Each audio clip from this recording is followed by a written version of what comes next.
welcome back to my channel. My name is Tiyiselani and this is Butter and Babies. If you have not subscribed yet, please do consider subscribing, and to everyone who's been here for a while, thank you for your continued support. Don't forget to give this video a big thumbs up and leave a comment down below. I think I am so struggling to do this video today. Like, I can even hear my voice is sounding a bit shaky. Guys, today is the 20th of June, right? And it's Father's Day, but it's also my late son's birthday. He was born on the 20th of June 2017, around 20 past 10. I think, yeah, I probably have the time wrong for kids, but he was supposed to be turning 4 today, and so today is a difficult day for me. The 20th is always a difficult day for me, and I'm trying my best to get through it. I do believe that I'll get through it in one piece, because God is on my side and He strengthens me. He's been strengthening me for the past 4 years, and I believe He's still here, and He'll carry me through it. But I do believe I need a bit of a pick-me-up. And I heard the girls with their dad saying that they're going for coffee. I believe it's a daddy and me thing for Father's Day, so I'm just gonna hitchhike that. They're going to Seattle Coffee somewhere in Four Ways, I think. I love me some Seattle frozen coffee. I forgot what they call it, but it's frozen. They've got this butterscotch one with a bit of mint, I think. I love it. I haven't had that frozen coffee thing since the pandemic hit, and so it would be nice to have that today. I need that strong coffee, kick. So I'm just gonna hitchhike and go with them.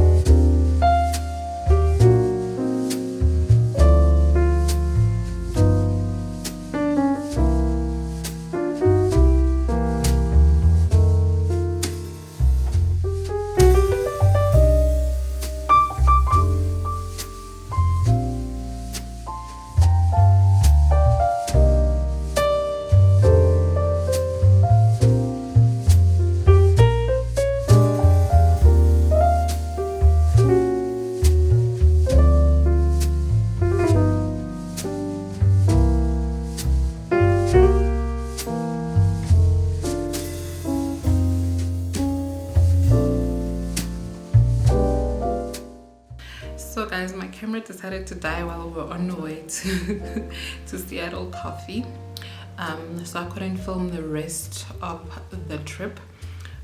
But when we got there, Seattle Coffee was closed. We drove around looking for other coffee spots that we could find that were open, and we couldn't find any. I think it was a bit late in the afternoon already. But yeah, we couldn't find any spots. Like, we drove around until the baby was tired, I think. I mean, we need to get her a car seat that fits.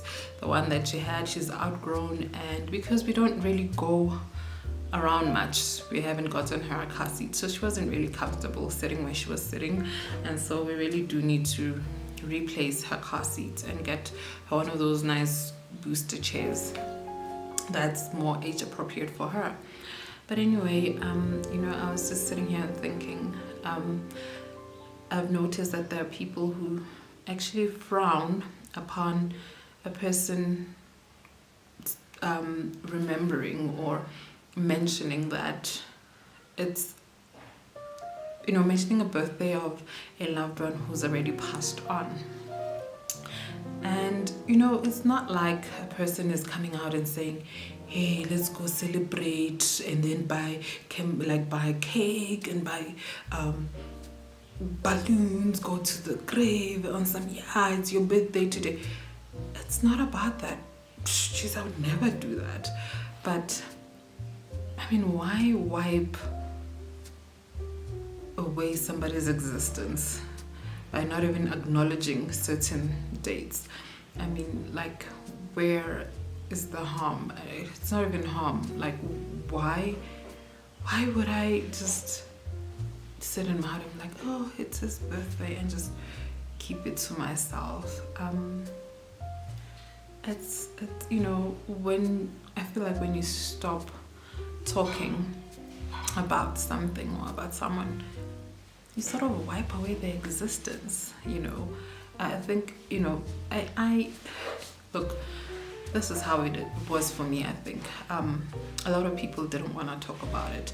If I brought it up, it was like, oh no, please, it's like, forget about it. Please try your best to forget about it. Don't talk about it. If you talk about it, you'll never forget. Or just, but that for me was like, oh, okay, so we're just gonna act like it didn't exist. In fact, I think I started feeling sorry for my mom, because she was the one who heard about it in the morning, in the afternoon, at night.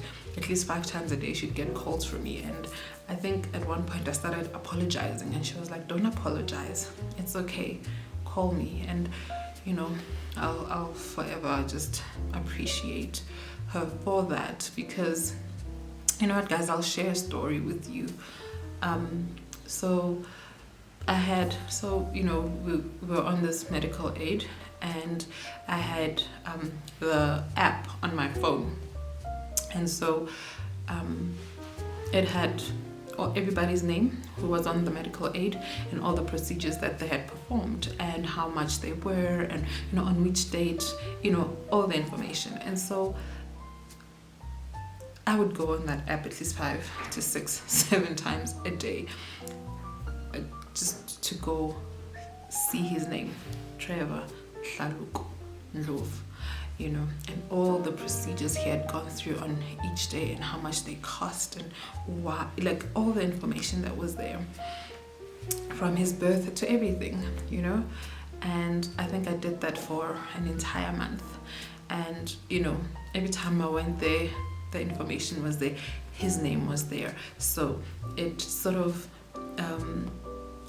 just reminded me that no, all of this was not just a fragment of my imagination. I didn't imagine all of this. I really did go to the hospital. I really did give birth. I really did hold him. He was here, because I felt like there was nothing else to remind me of the fact that he was here. I packed everything of most of all his stuff, and took it home with my mom. But just seeing going onto that app and seeing his name, and seeing all the procedures, whatever it is, it sort of just it sort of just showed that he was here. One day I went to the app, he was not there anymore. I refreshed, I kept on refreshing, and he was not there. So I was so upset, like extremely upset. I took my phone and I called my husband. I'm like, who removed my child from the medical aid thing? Who removed him? Because he was there every day. I could go and see his name, just like who. And I just went on, and he was like, you know what, let me just check, I'll call you back. And I think it's because he was at work in his office, and he couldn't just explain to me, verbally, because people would hear. And so he hung up, and then he sent me a message, and he was just apologizing, saying, I'm sorry this happened, because I was really upset, and I just couldn't understand why they had removed him from the medical aid and stuff. explained to me that, you know, they had to remove him because, you know, if he's not removed, we're gonna keep paying. And of course, I mean, he had to be removed, I know. All the information had to be removed, even though I didn't understand it at the time, because for me, that was them wiping off his existence. Where could I go to see that he actually was in, like, he actually did come to the earth, he was here. I wasn't imagining things, you know. So, you know, I probably won't be making videos or like posts on social media for, you know, I'll probably stop one day, but I don't think I'll ever stop to, you know, to sort of turn around and say, hi mom, it's his birthday, hey Rufumo, do you remember today? It's, you know, hey Pasani, hey Trev, today it's Laluka's birthday. I don't think I'll ever stop, and it also feels good when there's someone out there who actually thinks of you and actually sends you a message and say, hey, what's up? Are you okay? And this year I got that from like 2 people who are so very close to my heart. I don't think they know how important they are in my life, in my journey. I got that, like they were like, hey, how are you good? And you know, the conversation that I had with them afterwards, it was, you know, via text, but it left me so calm and so enriched. It was so calming. It was, you know, like, it is something that I'll probably just keep going back to every time I feel like, ooh, it's too much.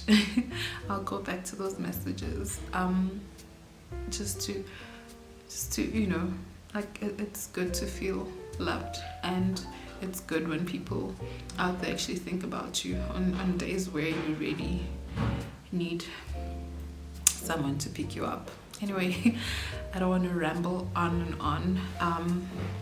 I just, look guys, if you know someone who needs a helping hand out there, or they need, like, on a certain day, like, holla, just say, hi, how are you doing? You good? You know, like, people need that. I know that I need that, and when I got it, for me, that was like, hey, you know, there are people out there who actually think about me. There are people who actually care, and that for me is everything.